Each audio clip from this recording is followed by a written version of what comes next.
Welcome into Flag for Discussion, episode 59 for Thursday, January the 8th. Good morning, good afternoon, good evening, whenever you're listening to this.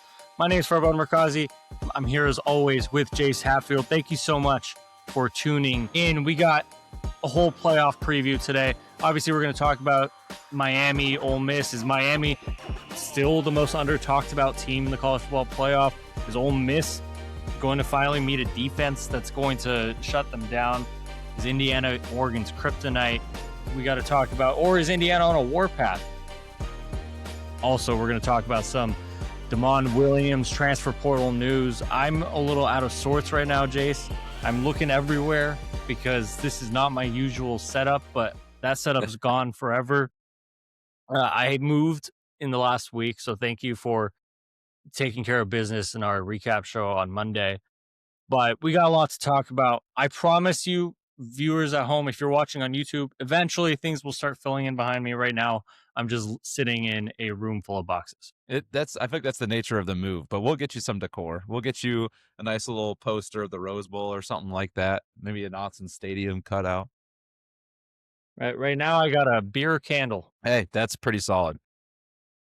Yeah, no, there's plans for like bookshelves and full of books that I haven't read, or I need to set up the monitors that I have here for now, at least. And as things change, things stay the same because my camera has gone blurry for the first time in the new place. So you know what? It means we're right on track. Flag for Discussion has not changed.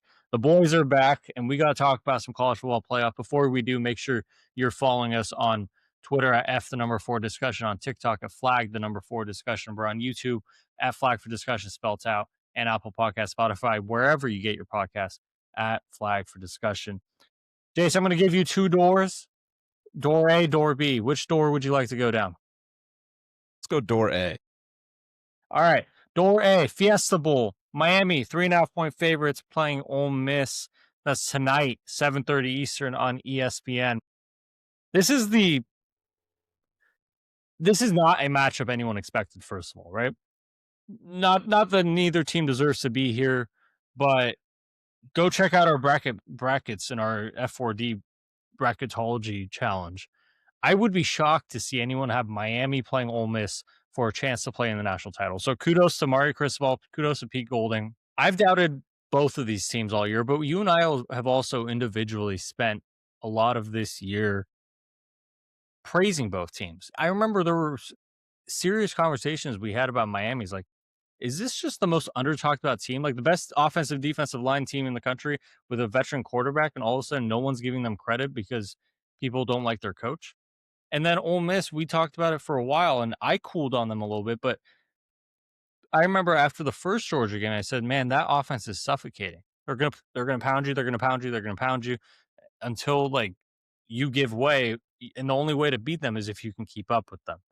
I cooled on them a little bit. You have been on the Ole Miss train ever since, and they've made you look like a very smart man. It's just, I don't know.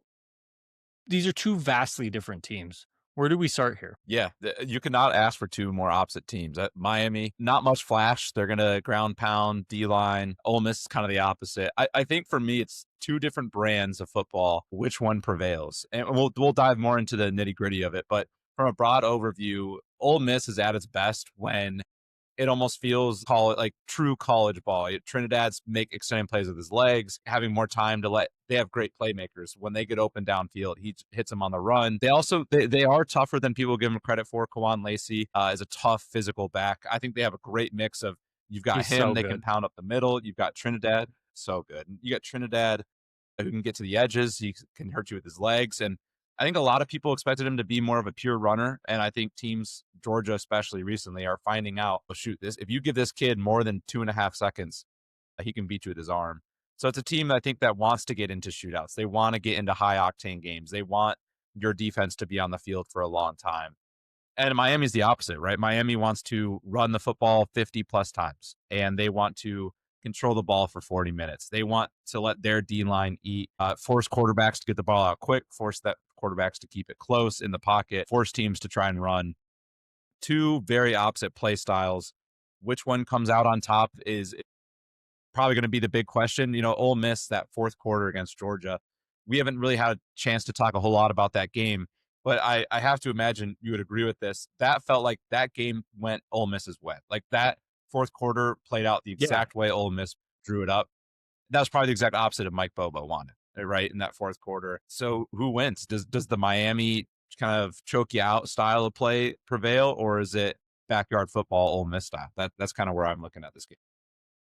that's a really good way to put it. I feel like both teams can choke you out regardless, but in their own ways. I think Ole Miss, like I've said all year, maybe it's the wrong way to put it, but suffocating is how I've always said it. Is like that offense is not going to stop. And for the most part, if you get a stop on them, you're going to celebrate it because dude, that offense, they're gonna keep putting pressure on you, keep putting pressure on you. It's gonna force your defense, yeah, I mean your offense to put pressure on themselves to keep up with them. And that's how a quarterback into Ole Miss, even though they don't have the best defense, ends up throwing a couple of picks. That's how a running back might not squeeze it tight enough because he needs that extra yard and ends up fumbling it. It's because Ole Miss's offense can put so much pressure on you that you end up making mistakes pressing on your end.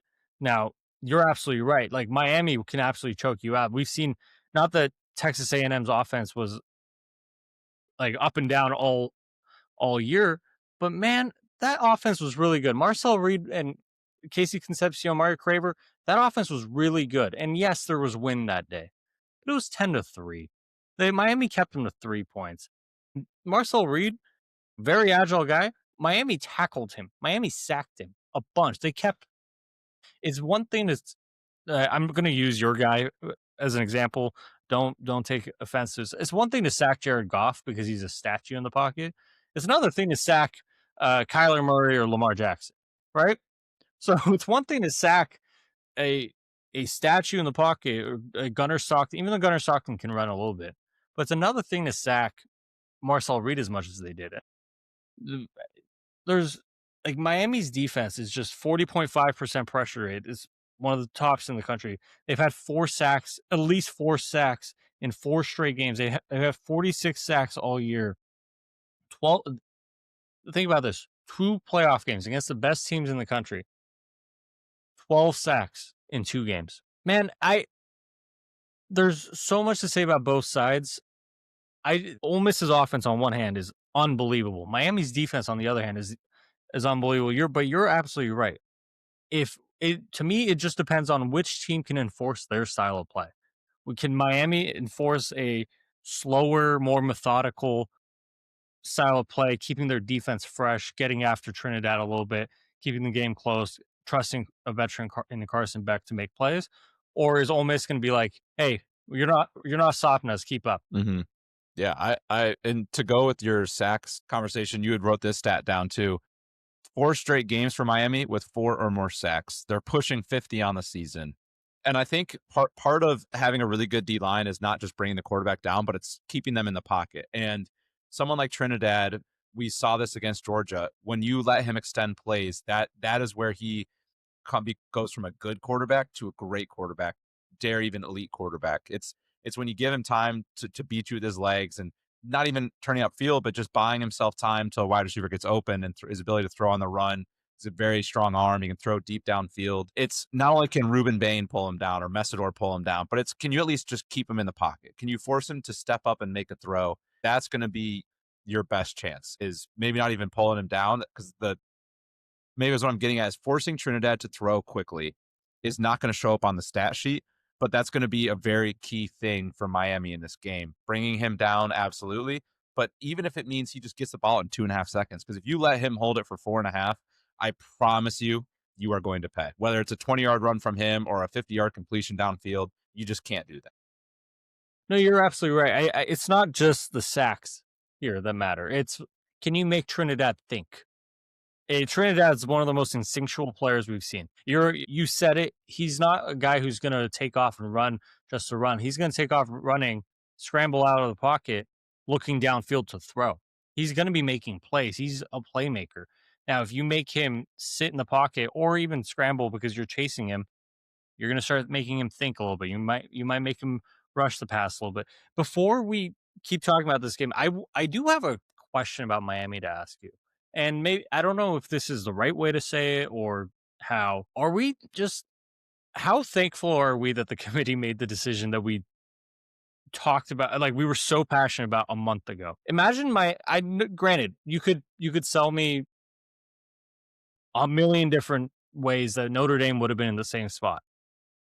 But Miami's here, and this is, I think, a revelation on the team that no one was willing to give them credit for 30 days ago.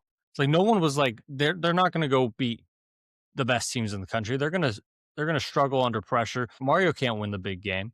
Miami's done that, and no one has given their defense this much credit. No one has given Carson Beck's the most accurate passer in the country. No one said that in the last month. Yeah, that's a great point, and I'm very happy. I think a lot of people are. Obviously, I bet even Notre Dame fans feel a little justified almost to be like, hey, look, our losses were legit, and this Miami team is legit, and we hung with them better than Ohio State did even, right? And I also think Miami's a really good litmus test for people about how consistent are they when they talk about their criteria for making the college football playoff. Miami started the year off really hot. Obviously, to beat Notre Dame week 1, they looked great.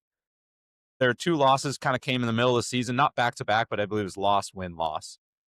Middle of the season. And that second loss in 3 weeks, people were kind of like, I think people just kind of turned Miami out of their brains, especially with them not being in the ACC title game.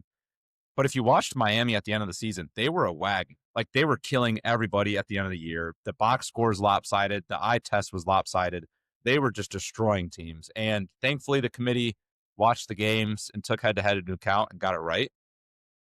However, there's a lot of people who try to justify Alabama being in the playoff, and they have the exact opposite route. Well, I know Alabama's been playing bad recently, and they kind of discount recent play. Well, look at Miami. They look how they played recently, look how much it mattered. We're And peaking look at the right how time. Alabama played recently.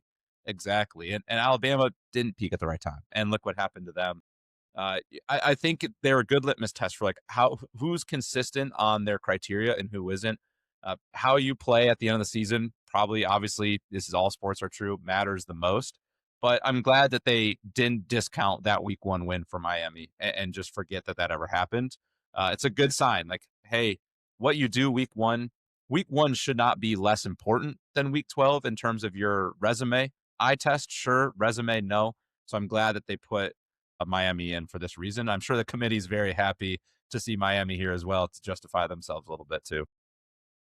Yeah, no, absolutely. Miami being here, especially if they win this game, committee's like, what was all the turmoil for? One of the national championship participants was the team that we let in because of the criteria we set. And Mhm. we can have conversations all day about what the criteria is, what it should be, playoff candidate. I mean, you had a good conversation in your recap show about Alabama's of the world. Why was Alabama in? Do we need to rethink the playoff? And I think that's a really good discussion about who should be in. But I think I said it before our show last week. The matchups last week were why the college football playoff was expanded.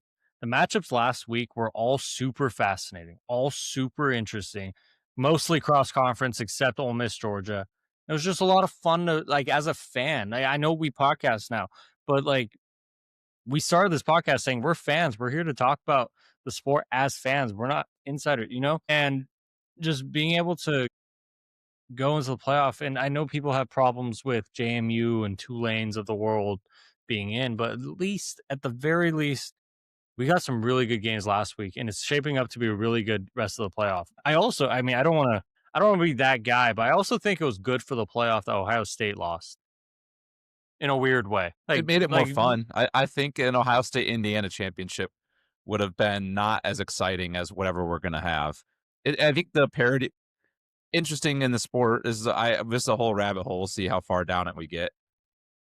Everyone's always wanted parity. Like, people around our age, we're in our mid-20s. I mean, you and I are the exact same age, born the same day. But, for people around our age, mid-20s, you're used to growing up with very few teams with a chance to win a national championship.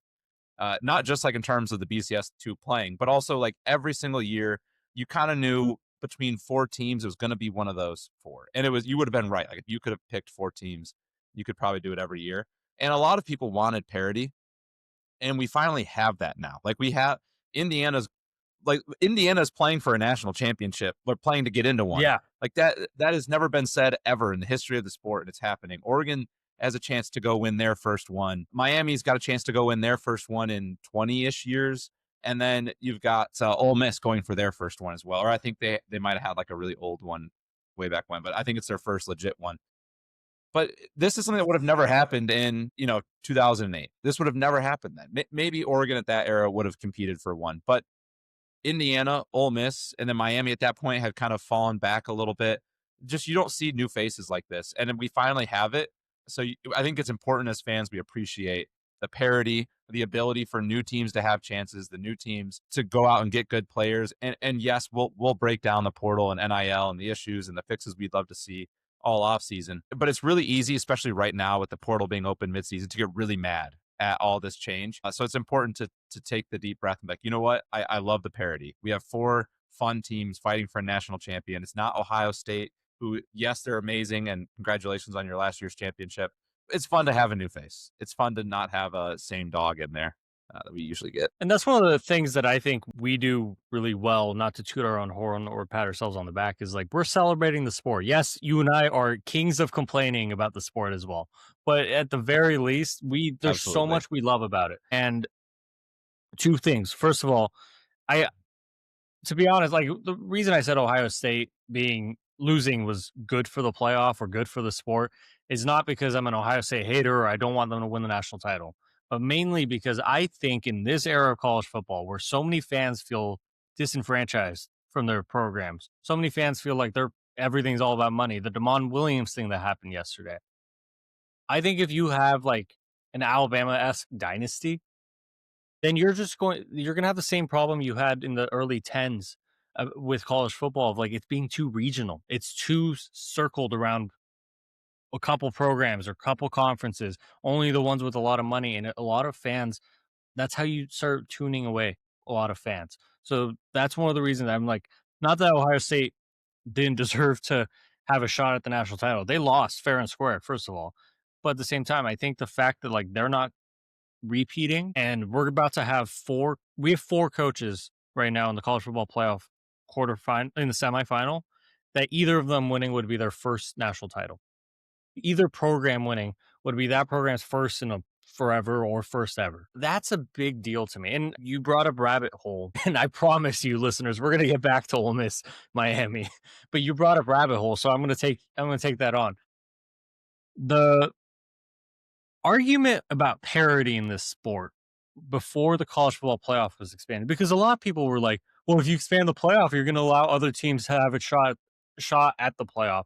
And the argument before that was like, no, you keep it at 4.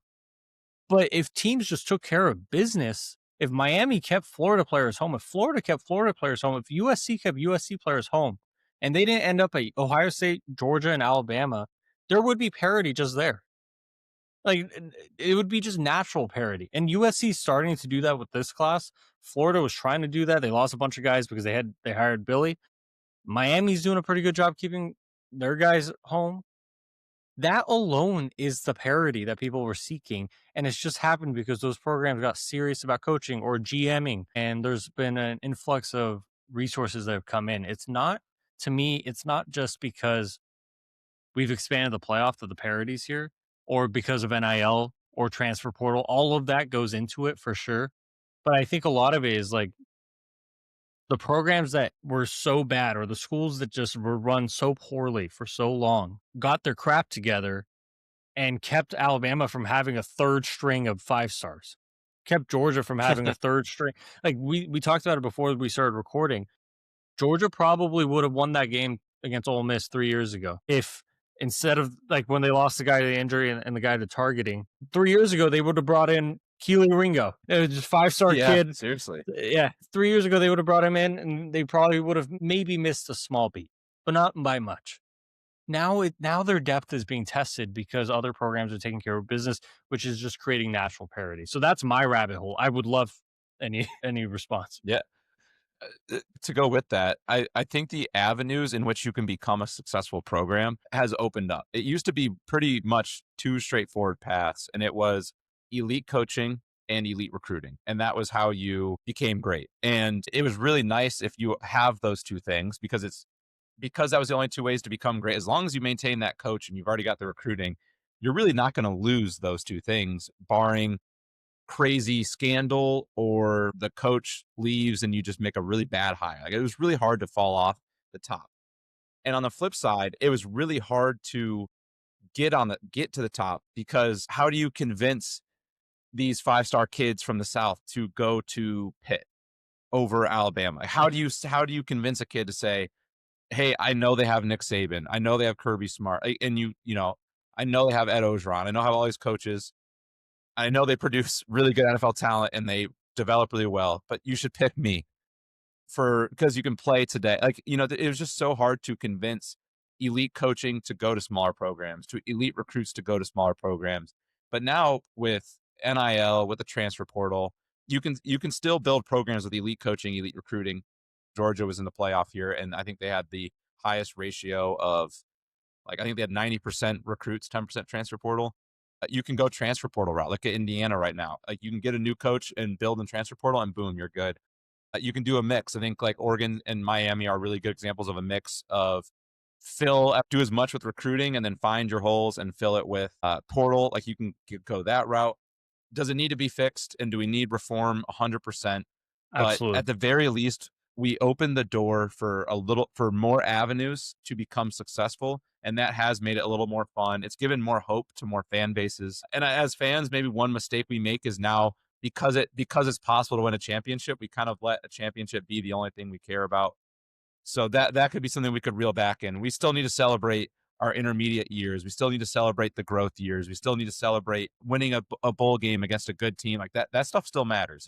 Don't lose sight. Just because more people can win a championship, it doesn't take away value from doing the other things well. So don't be mad at your team because they didn't go 12-0, win their conference championship, and then win the playoff. Like, that's just only one team can do that every year. So pat yourself on the back if your team goes 9-3 and you were 7-5 the year before. That's growth. That's a good season. But that's just ring culture, right? I think there's just half the sport that's playing a different, like, half the country's playing a different sport than the rest of the country, right?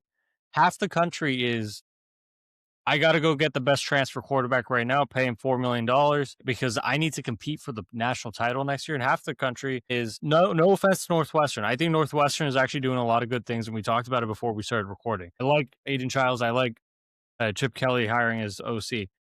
But think about Northwestern. They're not necessarily currently playing the same sport as Oregon. Minnesota's not playing the same sport as Ohio State. There's just some programs that they're not competing for the same things. And you're right. Like, you got to just celebrate the intermediary stuff. But for the most part, it's just all part of, like, the beauty of college football. And depending on what happens when we have to bowl games versus the playoff, and whenever that schedule gets fixed up, whatever the NCAA or college football comes up with, good for them. Hopefully they come up with something good.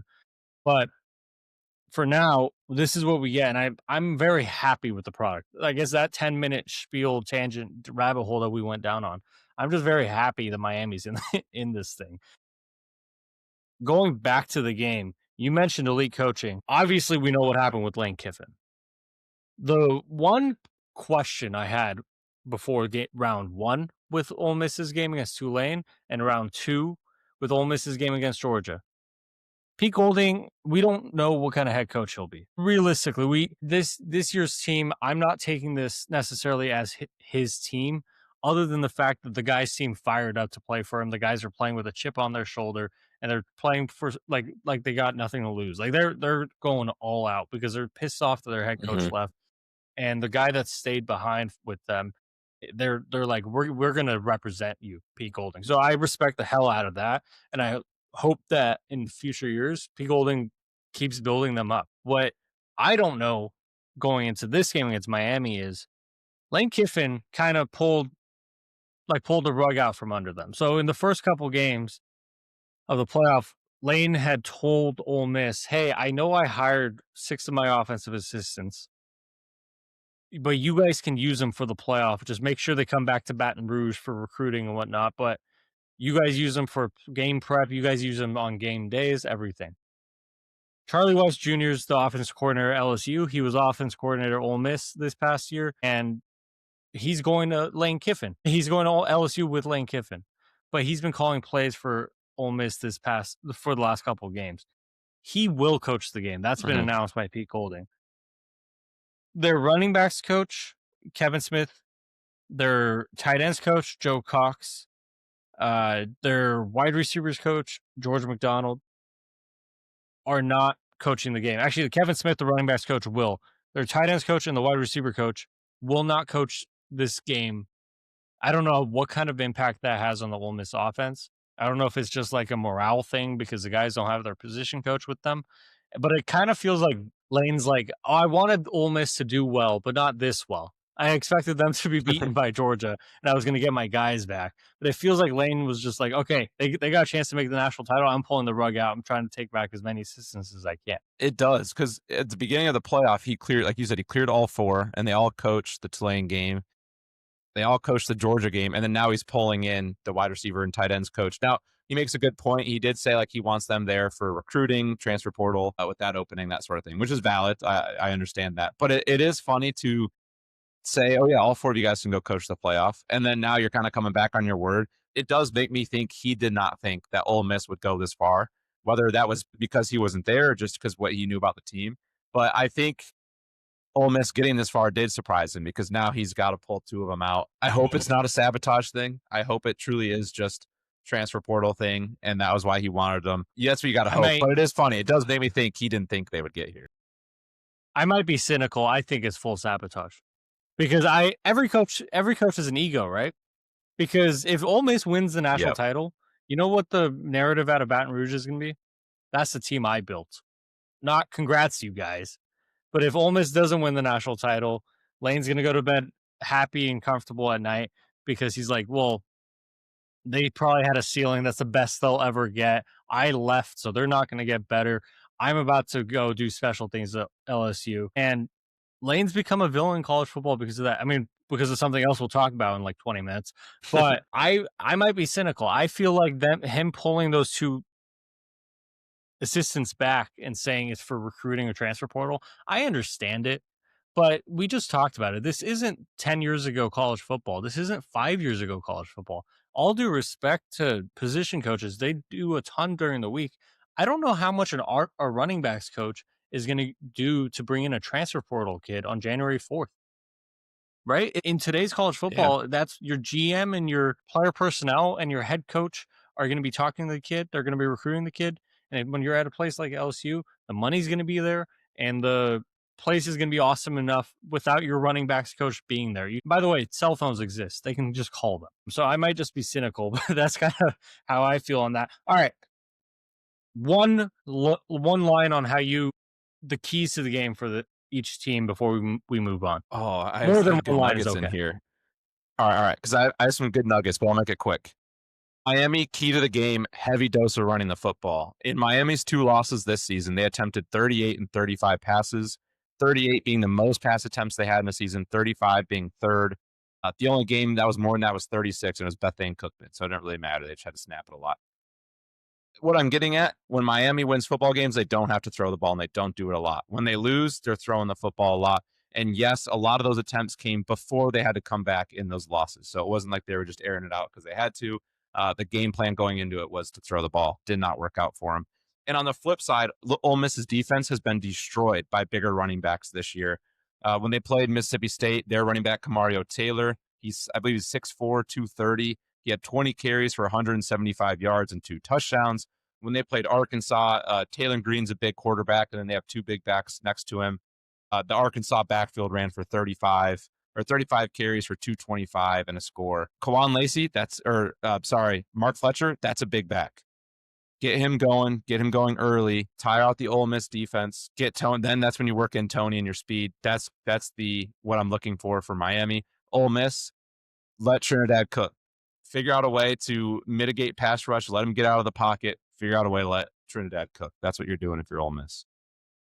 Yeah, that for me, it's which team can establish their style of play. And Ole Miss rolling Trinidad out, keeping them away from Ruben Bain Jr., keeping him away from Akeem Messidor, just trying to make sure that he's got easy plays, easy reads, and doesn't get into his own head because of Miami's pass rush. and keep getting first downs. I honestly think like Mhm. even if you're not, Urban Meyer said this on a show a couple weeks ago. His goal for every offensive drive was get 2 first downs. It wasn't necessarily score a touchdown. Obviously, that's the goal to do every drive, score a touchdown. But at the very least, you're forcing the other defense to be out on the field for 2 to 6 to 7 plays. If you at least do that every drive, Miami's defense is naturally going to get a little tired, a little colder, especially if they're not getting to Trinidad. They're going to get a little frustrated. That's Ole Miss for me. I think you just got to keep putting the pressure down. Even if you get sacked, get right back up, take another shot. Kewan Lacey's really good. Like, I don't think people know how good this kid is. And he's a running back in the SEC, and people still don't know. The Miami side of it for me, you hit the nail on the head, man. Mario Cristobal has a way he wants to play football, and that's don't make your quarterback do too much, but set him up for success. And you set him up for success by getting into 2nd and 5s, 3rd and 3s, 3rd and 2s. And like I feel like they even got into too many 4th downs against Ohio State. But Carson Beck made those plays. Carson Beck's made good plays. I think if Miami can control the tone of this game, let their defense get after Trinidad, and let Mark Fletcher, Gerard Pringle, and Carson Beck, Malachi Tony cook a little bit, just gain consistent methodical yards, they could walk away with a pretty solid win here. But we'll get you our picks at the end of the show. Moving on to the Peach Bowl, Oregon versus Indiana. That's tomorrow. Indiana's a 3.5-point favorite. 7:30 Eastern on ESPN. Man, okay, this game happened already. This game happened on the day that I went and picked out my suit for my wedding, and it was started out glorious, started out so exciting, and then the game happened. And for Maybe anyone you need to who's go known return us your suit personally, to reverse the luck. no, no, that's somewhere at my parents' house. It's nowhere here right now. It's safe from any anger. I'm keeping that here. But the suit I have for your wedding is actually sitting right over there in this office. So I There we hope that go. brings good luck. Okay. Oregon's down to 2 running backs. That's the story of the week. They have De'Ara Hill Jr., the true freshman.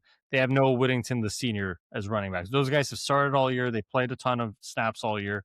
Great. Their star true freshman running back, Jordan Davison, broke his collarbone. Also, it was reported that it was on that last play of the game when he almost scored a touchdown. It seems like that's been debunked, and he just played through it, and it happened earlier in the game against Texas Tech, which, by the way, unbelievable, like, toughness from the That's kid. If he's crazy. playing through a broken clavicle and just getting hit by those Texas Tech defensive linemen, so impressed. And some men are just much more tough than me. I'd be like, guys, I'm going home. I'm not Yeah, doing this. I'm not tough like that. No. So Jordan Davison broke his clavicle, broke his collarbone, whatever. I'm not a doctor. And he's listed as out on the availability report. So that's one running back out. Jane Lamar, another running back, he transferred out. Jay Harris, he's transferred out. Although Jay Harris is not listed as out on the availability report, so we don't exactly know. It's not clear whether or not he'll play. I'm missing another running back, but Oregon is down a lot of players due to the transfer portal. Both of their coordinators are on other campuses right now recruiting for the transfer portal. I mean, actually, I would imagine they're with Oregon. They are with Oregon, but they're doing their damnedest to recruit for Cal and for Kentucky, not just game plan for Indiana. It's all bad vibes if you're Oregon, other than the fact that you're here. And mind you, though, I've seen the talking point right now that the best thing for Oregon is to lose this game so you can get Dante Moore back. And I'm like, that's stupid. I'd rather go win a national Yeah, title. no.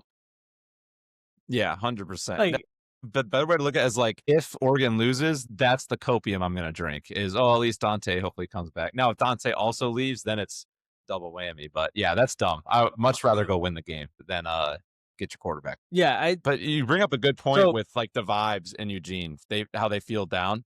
In the grand scheme, zoom out, these two programs are in very similar situations. They have great head coaches that want to be there. They're flush with money. They've got donors invested in them. They're both in great spots. You zoom in and silo out this game, they could not be in more different spots. You have an Indiana team who's retained virtually the entire coaching staff. They're a program they're not worrying about other schools at the moment. They're worried about themselves. I think they've lost only 4 players to the transfer portal, and none of them really key pieces, whether it's depth or starting. They've just been very consistent. They are very healthy. I think they're down 2 big-time D linemen, but outside of that, they're very healthy. They're a program that's in a very consistent, stable spot. I think we know what you're going to get out of Indiana.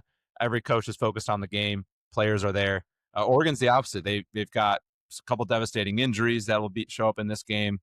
They've lost, I believe, 13 players now to the portal. None of them starters, but a good chunk of them to guys in the second spots. That's tough for depth. They're, like you said, both coordinators are now head coaches, and then all of their subsequent staff has been filled by also coaching staff members from Oregon.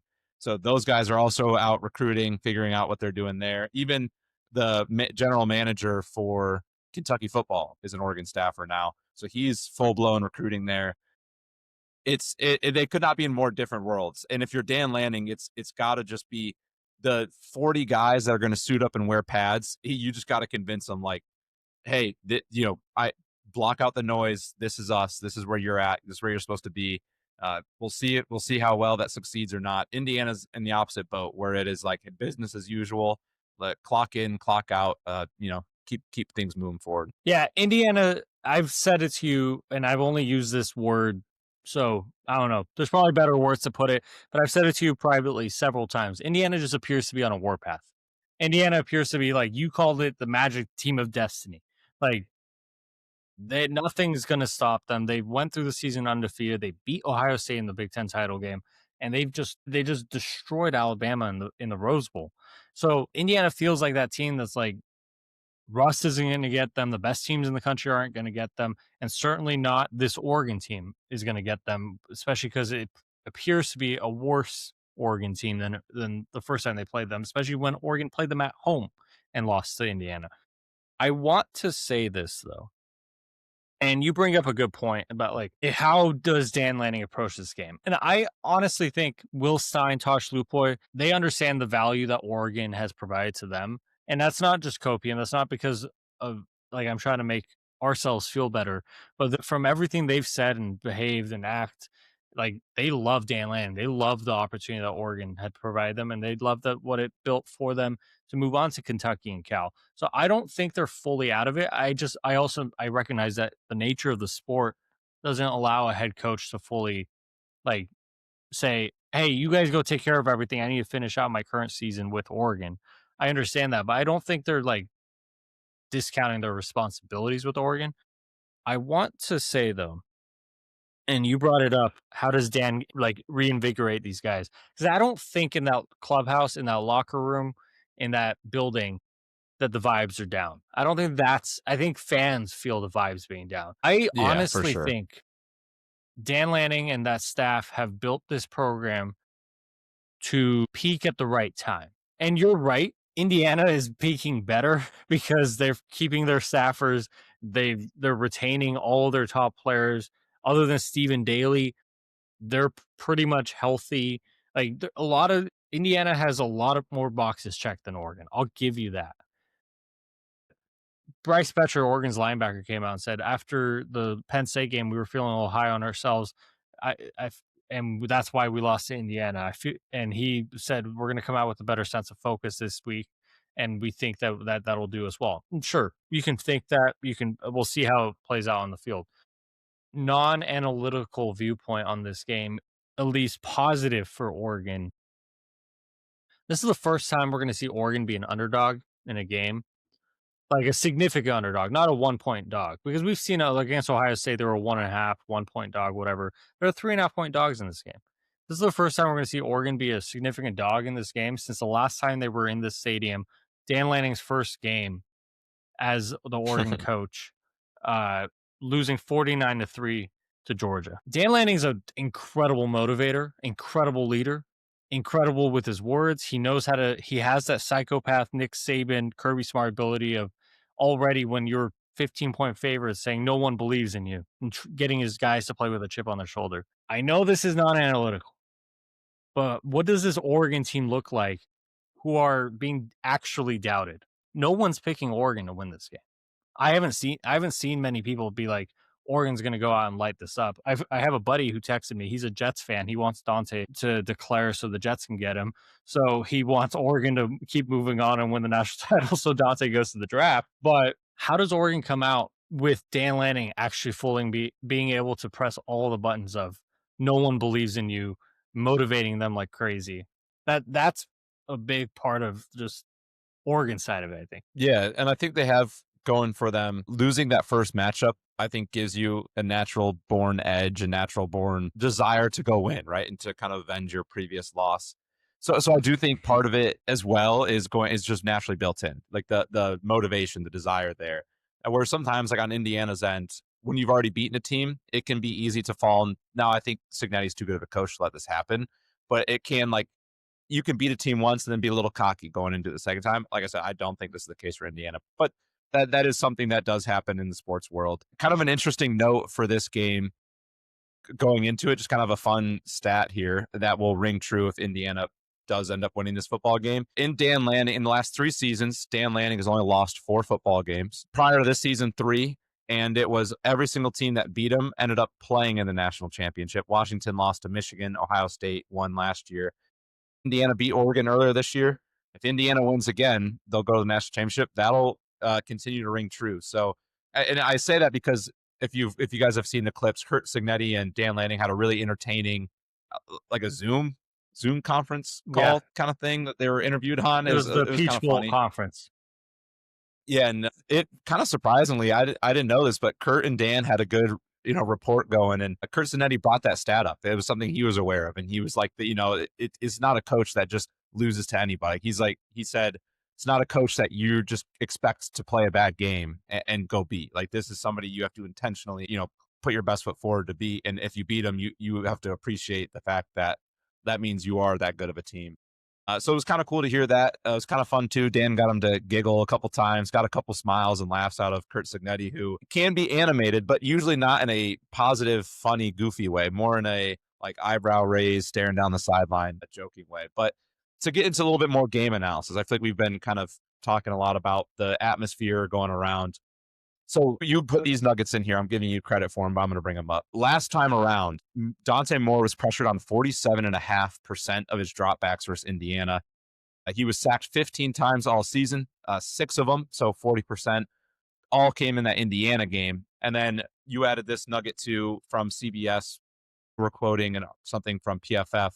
Oregon allowed pressure in an average of 2.49 seconds in the first meeting. Not that bad in the grand scheme of things. Oregon's actually let up faster pressure in 5 other games this season, including the Penn State game, the Iowa game, the James Madison game. But the difference was what happened after Crazy. the snap. Moore took an average of 2.89 seconds to get rid of the ball, which was his longest average time to throw he had in any game this season. And something to note of that, it was because of Indiana's disguise pressure, right? Their disguise blitzes. They did a great job of bringing guys off the edge that Dante didn't even think about. The O-line as well. Didn't even think about who he was going to blitz. He's in the backfield. Oh, they think these 2 guys are coming. They max protects to the left. Neither of those guys come, and a DB blitzes from the right and got Dante. So once they got Dante's clock moving, that was the downfall of Dante in that game. And we haven't, after that game, we haven't seen it happen to that degree, but there's been hints of it. Texas Tech, there was hints of it. You can tell when the front 7 of the defense starts to really kind of not even dominate, but really impose themselves and really put pressure on Dante to get through his reads quickly, he does struggle. And sorry to your Jets buddy, but that's a big reason why people say he needs to go back to college for 1 more year. Also, no offense to your Jets buddy, he'll probably be picking 1st or 2nd overall again next year. So you're Yeah. good, man. You're all right. But that's going to be, I think, the key to this game. And this isn't something that Dante is not aware of. He has spoken about this as well at the end of this week, and he said the preparation going after that Penn State game, going to the Indiana game, he was just a little too. He's like, I was too on edge. I was too focused about making every play correct, and I was too in my head thinking through every play, trying to execute everything. He's like, I just didn't take a deep breath. I didn't compose myself. I let the moment become too big for me. So it's something he's certainly aware of. That was a huge point in the first game that I think something Indiana did phenomenally well. And you expect to get something like that again. Can Dante and Oregon adjust to that? That's probably key number 1 to this game is how does does Oregon adjust to what they're going to get from Indiana? Right. And I think all the bad vibes we gave at the beginning of this conversation, Oregon's a really damn good football team. There's two, if Yeah. Dante leaves for the draft, there are 2 top 10 picks on that offense. And there's probably another first rounder in that. So Oregon has all the tools to win this game. Absolutely. I fully believe that. But I think we just get pessimistic a lot about it. But you're right. I'm actually really glad that the numbers, and one of the reasons I put that in our rundown, and thank you for reading it out, is I'm glad the numbers bared out what you and I saw right away in that Indiana game. And we used the wrong word for it. We said he saw ghosts when after he got hit a couple times by Indiana, but it wasn't like Sam Darnold seeing ghosts when he was with the Jets. But it was more he just took longer to process. He was a little more reluctant to throw. And that's one of the things I was mentioning, like Miami needs to do to Trinidad, make him think a little, because that's when a big Mhm. play that could pop for 40 yards or a big over the top touchdown doesn't that won't happen because the kid is too trigger happy. We saw against Texas Tech after he got hit a couple of times. There was a 4th down play. Kenyon Sadiq was streaking down the middle. He's wide open for a touchdown. Dante didn't throw the ball. And like we've seen, it's a trend of like, can the guy just keep throwing it? Keep the Kobe rules, like keep shooting. At some point they gotta go in. Don't Yeah. don't Yep. worry if you miss your first 100. At some point they're gonna start going in. So it's like at some point Dante, and he's 20 years old. You understand what's like, there's just natural quarterback development. With that said, I think there's also people who would argue, and I'll be one of them. Oregon has one of the best disguised blitz defensive coaches in the country in Dan Lanning. He lit he came up from like from the Kirby Smarts of the world that like really made those popular. In a weird way, that's a really good way to prepare your team to defend that and offensively. But like on one hand, like Dan and that defensive staff have definitely just thrown that at Dante for the last 8 weeks to just prepare him for games like this because other teams saw that on film, and not only on Dante, but like the running backs, the offensive line not being able to pick up the disguises and not being able to pick up the free rushers. What I will say is everyone else has also seen that on film from Texas Tech. I mean from Indiana. And they just blew out Alabama. They beat Ohio State 13. I don't think this Oregon Indiana game is going to be 13-10. If it's close, it's probably going to be in the 20s, maybe 30s. But man, anyone who's saying Oregon's going to be able to fix all their pass blocking problems against Indiana, I think is probably wrong. I wouldn't be shocked if they gave up less sacks and less pressures, but I think that would be more due to the team peaking at the right time. I don't think they're going to eliminate everything. Yeah, I agree. I don't think it's possible. All my notes on Indiana are just how like consistently great that they are, right? Like I just put the word juggernaut.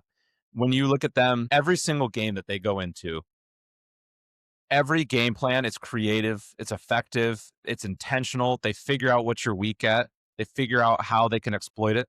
They figure out what's the best matchups for them. How can they really emphasize those? How can they exploit those? They do this offensively, they do this defensively, and they do it incredibly well. And then not only do they come up with these great game plans, but every single person on this team executes them. They don't make mistakes. They have only committed 45 penalties this year. For reference, Oregon 71, Ole Miss 79, and Miami 95.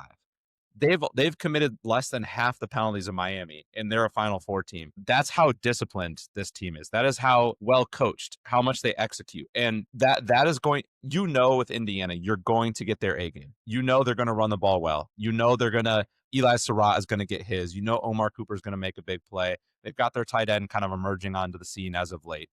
Defensively, you know you're going to get high quality play from everybody on the field. Oregon, on the other hand, there's a lot of ifs. If this goes right, this will happen. If they figure out how to do this, this will happen. If they learn how to do that, if they mitigate this, if they stay healthy, there's no ifs with Indiana. You know what you're going to get. Oregon's got a lot of ifs, which makes me think all the pressure is on Oregon for this game to come out and perform and dominate. And like you said, they have the talent to go out and win if, another big if they go and they play their A game in all phases. It'll be interesting to see if they can. And one last nugget on the A game thing.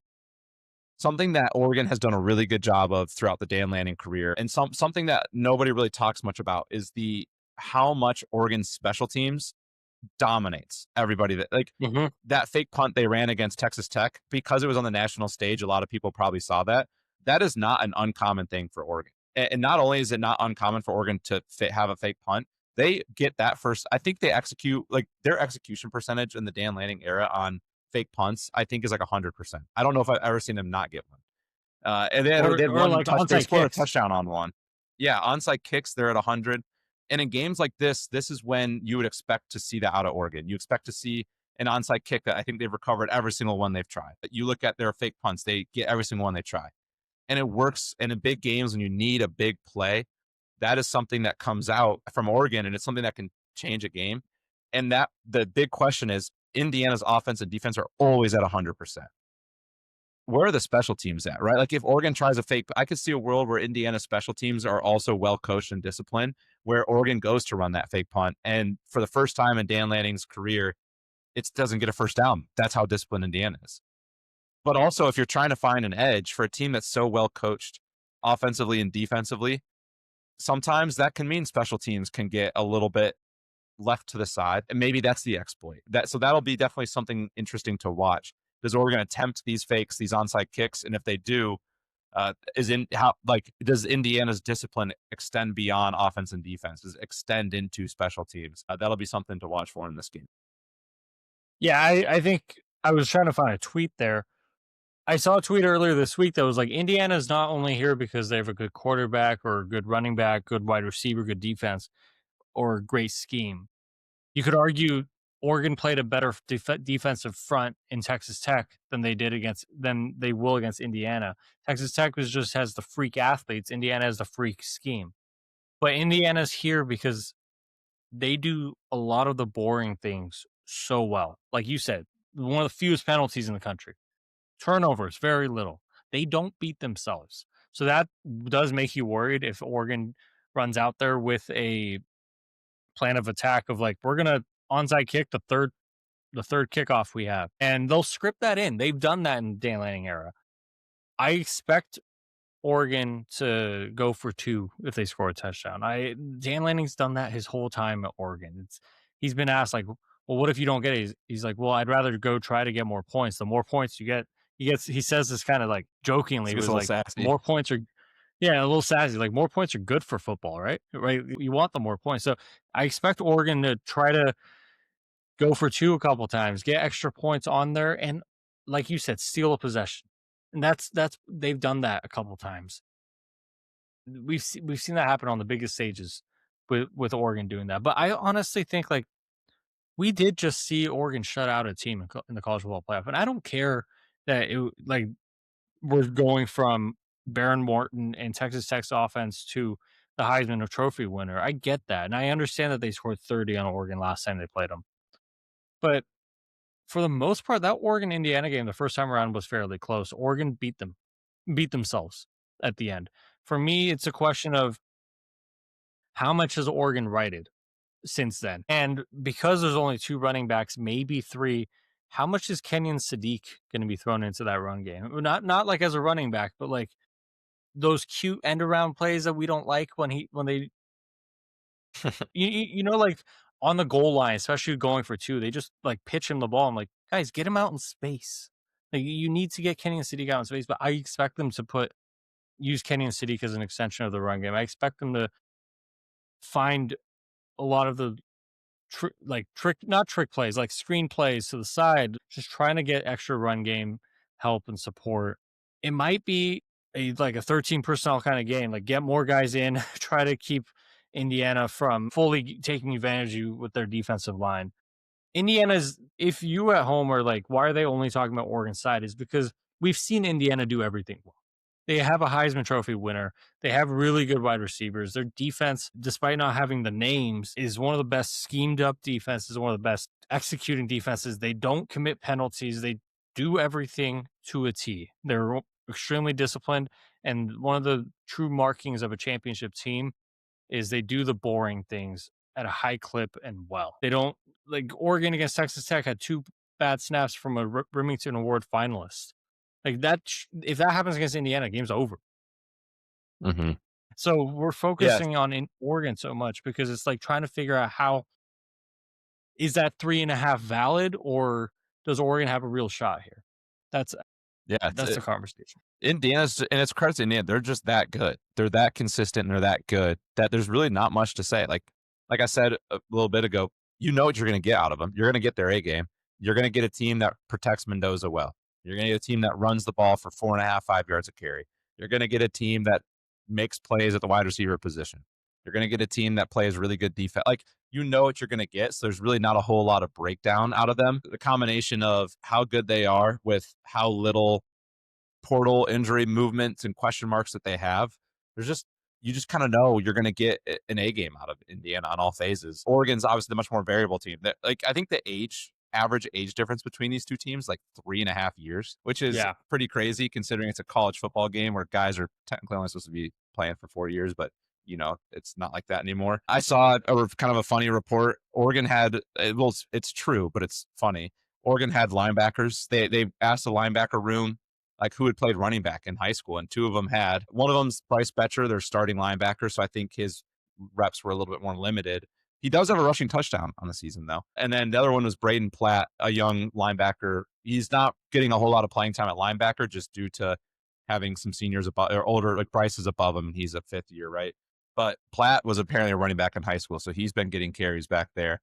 So that's one of those things where it sounds, when Davison went down and you hear and you're like, man, he like Oregon against Indiana, he was really the only effective rusher for Oregon. He was very effective, but everyone else struggled. It really like took the wind out of the sails.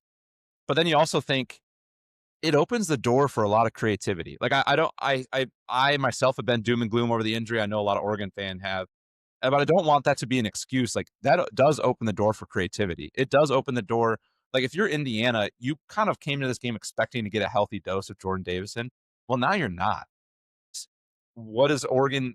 Oregon has the talent and the skill players to get creative with that. Like that's not the be all end all. It's not like it's, if they were a one dimensional team and you lose that one dimension, oh, okay, they're toast. This is a good team. They're creative. Will Stein's usually creative.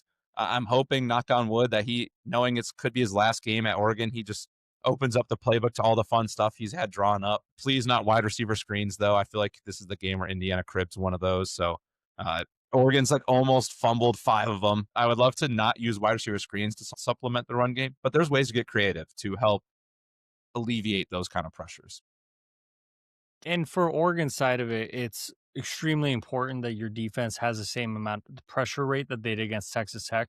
It doesn't matter if you sack Mendoza or not, but again, against Indiana the first time around, they had 1 sack, 4 tackles for loss, 6 pass deflections, and a pick 6. The defense came to play for the most part against Indiana the first time around. There were definitely some plays that I couldn't be mad about because it was Eli Surratt making a good play or Omar Cooper going up and getting it. Like, there were some plays I couldn't be mad about. Roman Hemby's a really good running back. But with that said, if that defense can at least pressure and speed up the RPO game of Indiana, then you got yourself a ball game. Like, you got yourself a game that Ohio State forced them into, and they ended up losing. But at least they forced them into a game that could have gone either way if that kick went through. We'll give you our picks at the end of the show for this game as well. My last question for you on this game, Jace, is the winner of this game, can you consider them the national champion? Not for I winning this think the game, but yeah. I think the winner of this football game will win the national championship. Yeah. And that's essentially what I think, unless like the winner of this game comes out bloodied and bruised, and then we'll see how Ole Miss or Miami, whichever one of them comes in. Not to discount Ole Miss or Miami, they're both excellent football teams, and we went on for 30 minutes earlier about how good they both are. But I think this is just another level of talent on both sides for both teams. That if it's just a shame that they're on the same side of the bracket. But all right, a little transfer portal conversation. We'll try to make this quick because we both got to get out here, I assume. Damon Williams yesterday entered the transfer portal.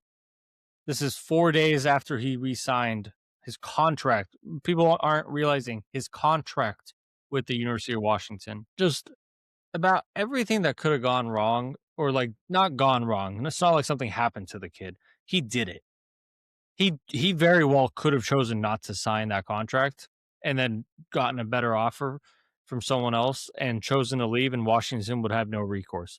But he enters the transfer portal after, or at least he announces he's entering the transfer portal after signing a contract with Washington. Washington's now mad, and they're using legal remedies saying, no, it's in your contract. We don't have the obligation to enter you into the portal. You're ours. You might not play for us, but you're ours. It's a similar thing that happened to Xavier Lucas, not to this degree for Wisconsin to Miami last year. But what ended up happening with Xavier Lucas is Wisconsin said, we're not entering into the portal. So Lucas withdrew from Wisconsin and just enrolled as a walk on at Miami. And then at that point, he got the scholarship and the offer. So Demond Williams technically doesn't have to enter the portal. I think there's a couple things that are true. One, he's not playing for Washington, even if he's technically still on the Washington roster. I think he's burned too many bridges there. And the fact, I don't know if right now is the best time to be bringing this up, but did you see when he put it out where the Washington team was? I did see that. That was, I don't know. I really hope he didn't know, but the timing is just, There's no you burned every way. bridge. The whole team was. So for listeners at home, Demond Williams announced his departure and intent to enter the transfer portal from Washington when his whole team was at a memorial service for a Washington women's soccer player. Not, or a celebration of life, whatever it was, but his whole team was there. They all found out through Twitter or the internet or through text while they were sitting there, man. He's burned too many bridges. I think it's obvious that Demond Williams will not be playing for Washington next year.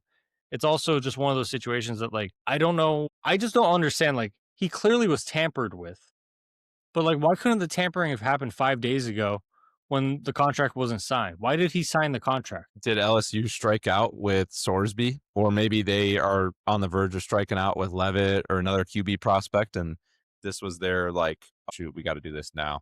But the tampering thing is a great point. And this is, like, now the 5 millionth college athlete, realistically, like 10,000th college athlete in the last 3 years that has been blatantly, objectively tampered with, and just nothing's ever happened. That's something we definitely got to control. You just cannot be recruiting guys that are enrolled, on roster, on scholarship, now on contract at schools. I mean, that's just, I hate that for the sport. I think that's, if anything, that's probably the most dangerous part of the sport, because when you talk about the schedule, I mean, think about leading up to January 2nd.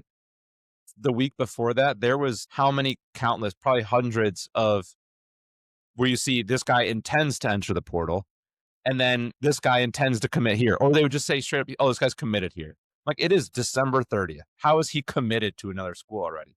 He technically can't even be talking to them until January 2nd. The amount of kids that enter with do not contact tags, I'm like, really? Like, that could not be more Like, obvious. you're telling us you got tampered with. Yeah, if anything, that's the most egregious part, I think, is getting in the kid's ear while, because it's really easy to convince when a kid's team is playing in a playoff game or a bowl game, and the team is probably focused on the seniors and the starters at that point in the season, and that's fair. That's what you're doing.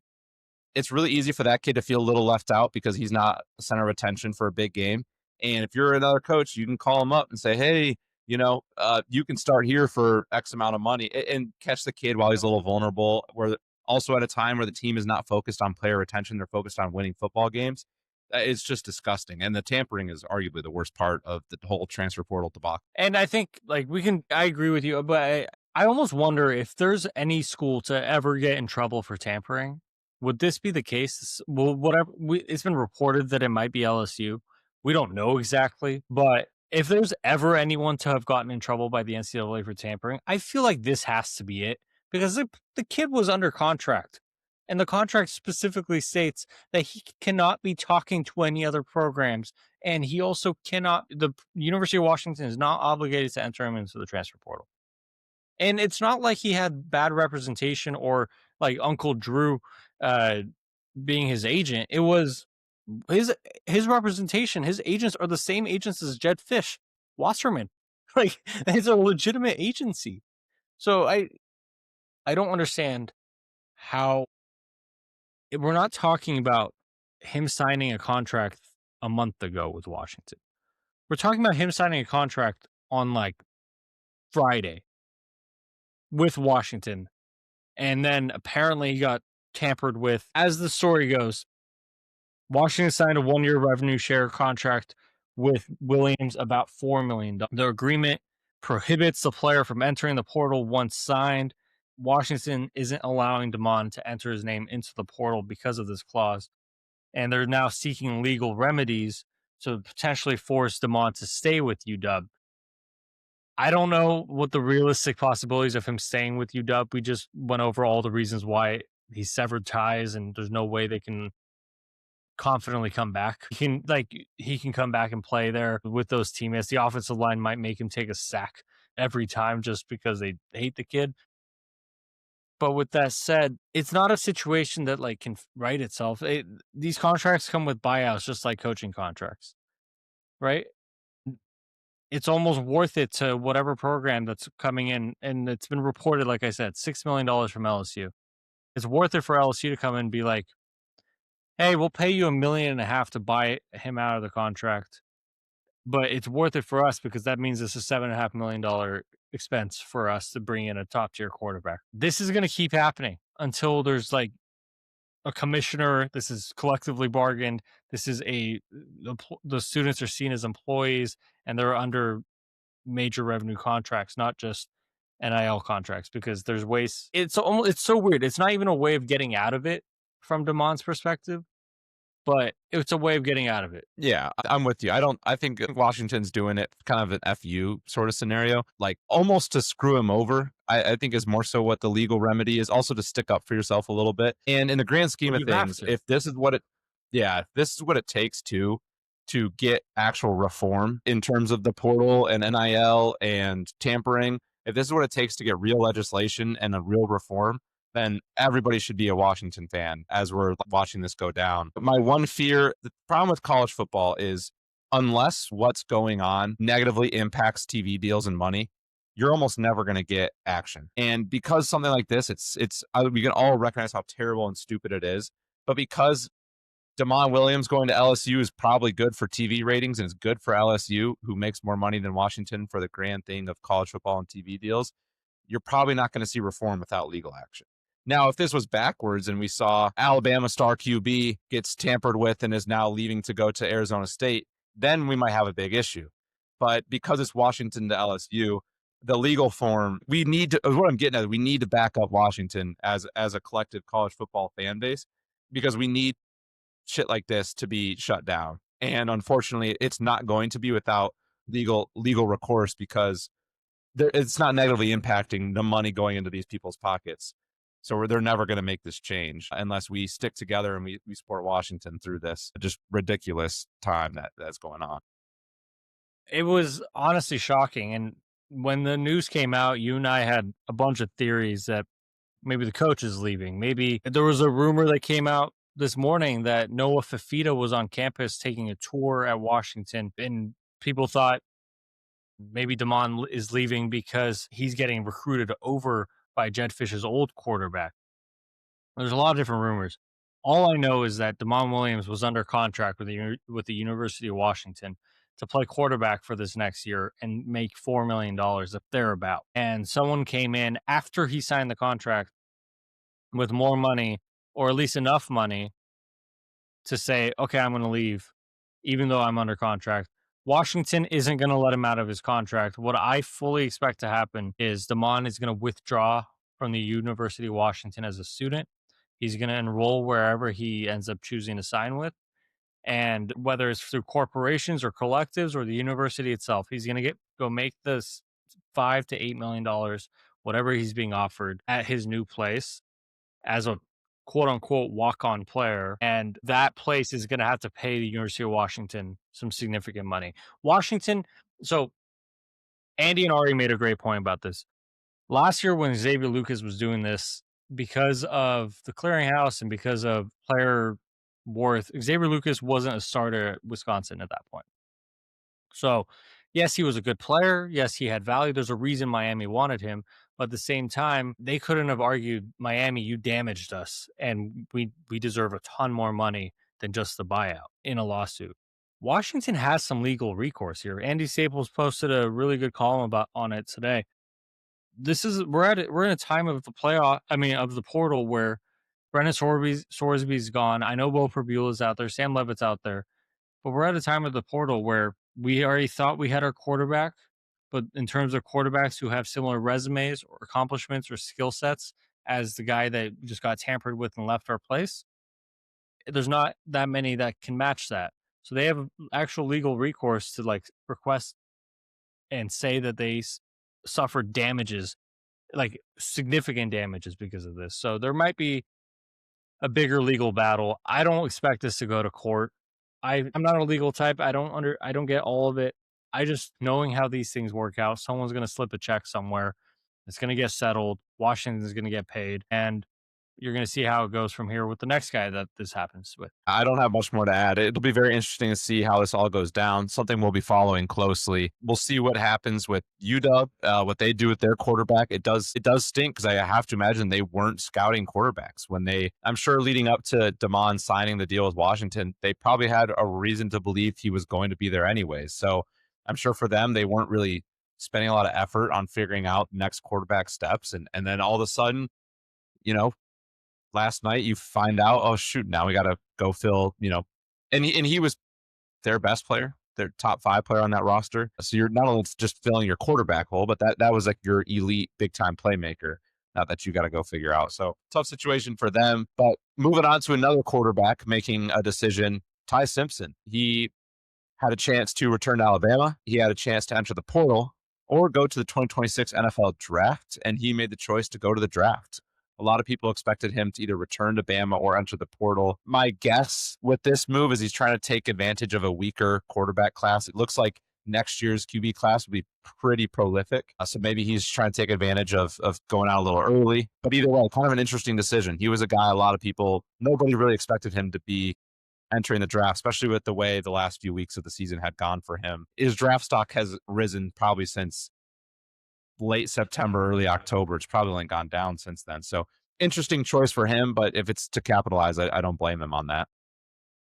It makes me just feel like it's a Quinn Ewers situation where he could have transferred, but there's some guys that are just ready to move on with from college. No matter how much money they can make in college or whatever, they just want to take their shot at the next level. And he's been in college for a very long time, and I get it. And you're right. He's probably trying to take advantage of a weak NFL draft class at quarterback. You and I are massive NFL fans. We've seen drafts in the past where last year at this time, Jackson Dart was a 4th or 5th round pick. He ended up being a first rounder by draft day. There's going to be so many narratives that come in from both sides. Someone trying to get someone to tank, someone trying to get someone stock to rise because people want to make trades or get a kid to get taken over them. It's not a bad call to try your shot at getting first round money. No, I don't think he's going to be a first round quarterback, but like I said, Jackson Dart did really well in his rookie year, but he also was a 4th or 5th round expected quarterback at this time last year.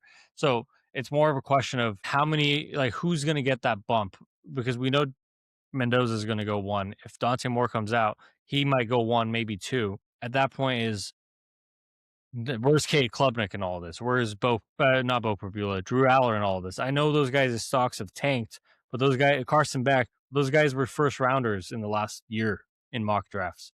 So there's people that are going to hype them up again. So you're right. I think that's where that is. Another quarterback to talk about, Jackson Arnold, going from Auburn to UNLV to play with Dan Mullen. I love this move for everyone involved. Jackson Arnold was like that quarterback for me that was like 80% there.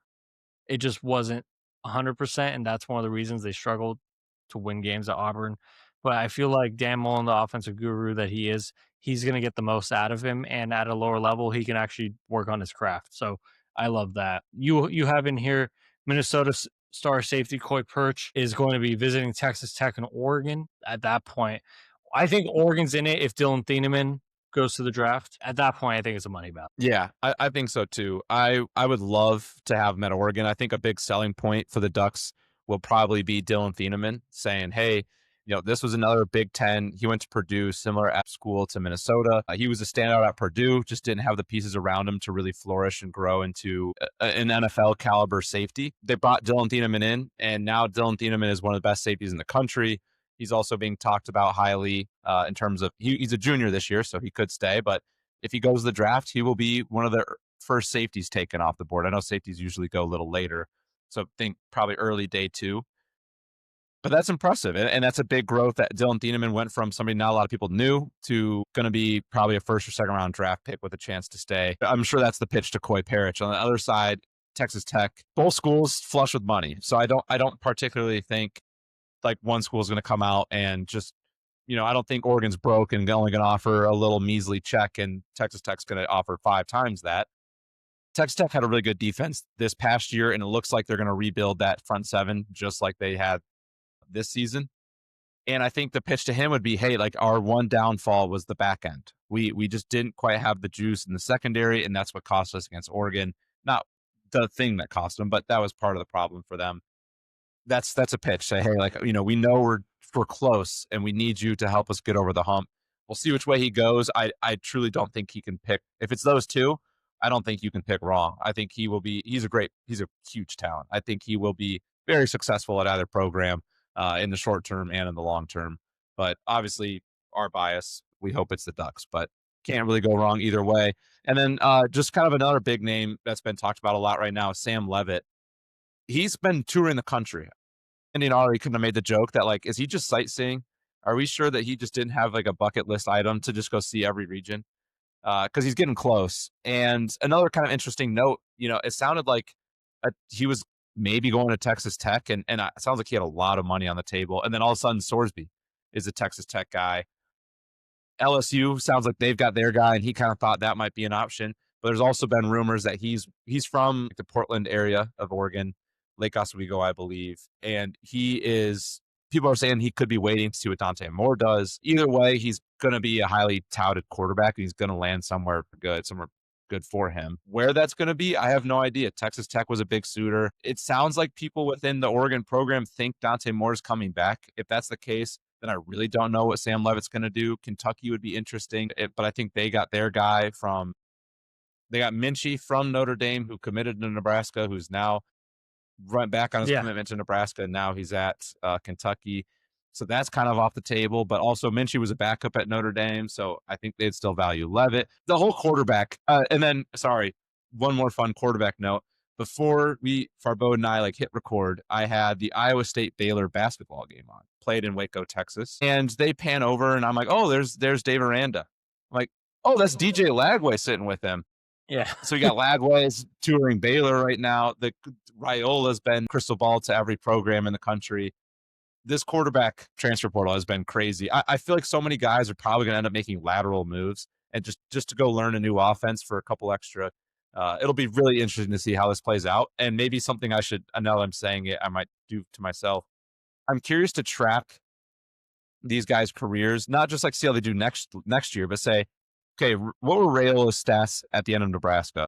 Let's say he goes to, I can't even think of a school I'm talking about. Let's say he ends up at Florida. Okay, what does he do there? It'll be interesting to see the hit rate on transferring, if it's truly beneficial for you as a quarterback, or if it's not. I mean, to be honest with you, we spent some time talking crap on Damon Williams. Someone offered me $4 million and someone else offered me $6 million. I'm going to go take the $6 million offer. I'm sorry.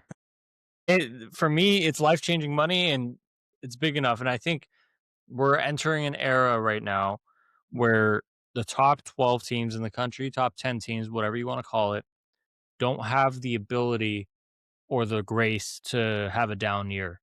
So the era of you recruiting a top 5-star kid and developing him and hoping that he pans out is over. For the most part, it's going to be the Cincinnatis of the world. They're going to go out and develop a 4-star, 3-star quarterback. And once he's ready to lead Cincinnati to do something great, he leaves for Texas Tech because Texas Tech has the bag. That's happening even more at the group of 5 programs. I think Oregon for the most part, unless they sign a Bryce Underwood type quarterback or Jared Curtis type quarterback, the 5-star of the 5-star quarterbacks, they're probably going to be in the portal a lot for their quarterback year in, year out. So I assume Dante Moore's coming back. That's not the fandom in me. I think Dante Moore's coming back. I'm going to stick with my original prediction for Sam Levitt that I made a month ago. I think he's going to Miami, and he's just holding out for either Miami or Oregon. I honestly think you look at the playoff teams that are left, we know who Indiana's quarterback going to be is next year. Ole Miss, right now, they have a deal signed with Trinidad Chambliss, but they need the NCAA to give him another year. If the NCAA, who's their quarterback next year? Is it Austin Simmons, or do they go out and get another quarterback? Austin Simmons is gone to Missouri, so it won't be him. Right, you're right. So Ole Miss, Oregon, Miami, they're going to be in quarterback market. So I understand Brent Sorsby got a bag to go to Texas Tech. I understand Damon's probably going to get a bag to go somewhere else. I heard Andy and Ari talking today about Damon actually has a bag offer from Oregon, and I was like, that would be if you thought someone was a villain for the University of Washington already, watch him commit to Oregon and see how, like they might do some net he would need to hire security. I'm sorry. Like, No, actually, like jokes aside, for real, they might like murder him. And that's not kidding. yeah, he has true haters in the University of Washington. A lot of it's earned, but if he ends up at Oregon, oh my god, the hatred and the vitriol in that rivalry will be taken from a 12 to a 70. Like that's ridiculous. I want to table the Iowa State conversation, Jace. Before the picks, I want to ask you, going back to the playoff. All right, position by position. 4 teams left. Who is the best quarterback? Right now, Indiana. Who is the best running game? Are we counting all the injuries and everything? Man, not Oregon then. Healthy with Jordan Davison, I would say Oregon. Without, they're all pretty even. I'll give the edge to Miami because of the O line, but they're all very even to me. Wide receiver room. Indiana slightly over Ole Miss. Okay. So Indiana 2, Miami 1, Ole Miss and Oregon 0. Tight end room. Oregon by a lot. Oregon. Okay. Offensive line. Miami Miami. And defense. as a whole, as a unit. Do you want That's tough. to Not go Ole defensive Miss. line? D line, yeah, because it makes it easier for me. D line, Miami. Okay, I think that's 2 to Miami, 1 to Oregon, none to Ole Miss, and 2 to Indiana so far. Secondary. Ooh, I'll go the Ducks in the secondary. All right. So 2 Indiana. So we're predicting Ole Miss to lose. Is what you're saying? And then and linebacker room, I froze for a minute there. Linebacker room would be Indiana if you need an edge there for him. Yeah. All right. So right now, Indiana had, in terms of all the position groups, Indiana had 3 votes. Oregon and Miami each had 2, and Ole Miss had none. So that means nothing really, but it's just a fun way to analyze it. Let's get into our picks. Fiesta Bowl, Miami 3.5-point favorites versus Ole Miss. That's tonight at 7:30 Eastern on ESPN. Jace, who you got? I'm gonna roll with Miami to win and cover the 3.5. I think this will be a great game. I think I can see Miami winning by a touchdown. I love Trinidad and I love Ole Miss. They've been so fun to watch. All praise to them. I just think push comes to shove that Miami O-line and D-line are too much. And I do believe in the world where Miami just establishes the run, tires out the Ole Miss defense, and Ole Miss is playing from behind. And playing from behind with a really good pass rush can be a scary thing. So I'm going to take Miami to win it. I certainly see that. I'll say this. I've doubted Ole Miss for most of the playoff. I doubted Ole Miss going into the playoff, mainly because of the situation the cards that they were dealt, the hand that they were dealt. We've talked so much all playoff about how Indiana might be that voodoo magic team of destiny. There might be a hand of God that's that's touching Ole Miss right now. That's saying, "Go make Lane Kiffin look stupid. Go do the thing that he didn't think he could do at Ole Miss." And I'm gonna say Ole Miss might be the team of destiny that we're not talking about. I'm gonna pick Ole Miss to win, and obviously I'm gonna pick Ole Miss to cover by virtue of winning the game, being underdogs. So Peach Bowl, Oregon, Indiana. Indiana's a 3.5-point favorite. That's tomorrow night, 7:30 Eastern on ESPN as well. Who do we got, Jace? I am rolling with Indiana to win and cover this football game. When I look at it, it comes down to this for me. I know what I'm getting out of Indiana. It's just the world with Indiana is just do what you've been doing for all 14 games you've played. For Oregon, it's if you figure this out, can you figure this out? Can this position get healthy? Can you figure out how to supplement this? Can you figure out that? Is this guy going to play at his top? There's too many ifs. There's too many needs. There's too many have-tos. I just don't think all of them line up. I'm going to take Indiana to win it. I figured out that Kurt Signetti likes to do the opposite of what I want to do. So I've been wrong on Indiana all year. I've doubted them all year. I'm going to pick them to win. I'm going to pick them to cover. It's a hard thing for me to do. But, man, Indiana is going to do everything that they're supposed to. They don't make mistakes. They take care of the little things. And I think you said it best. Oregon is an incredibly talented football team that could very well go out and win this game. I would not be surprised if they do. I promise you that. They have the offense and defense and the coaching staff and everything involved to go win this game or even win it by 2 scores. I think they have all of that. You said that is the reason I'm picking Indiana is we know what we'll get from Indiana. We have no idea what we'll get from Oregon. JMU, Oregon's offense looked elite. Defense gave up 30-plus points. Texas Tech, Oregon's top center in the country, finalist, botched 2 snaps. They were constantly making negative plays. Their defense constantly got the ball back for the offense in Texas Tech territory. They could only muster up 23 points, and a lot of that was because of the garbage time touchdown at the end of the game.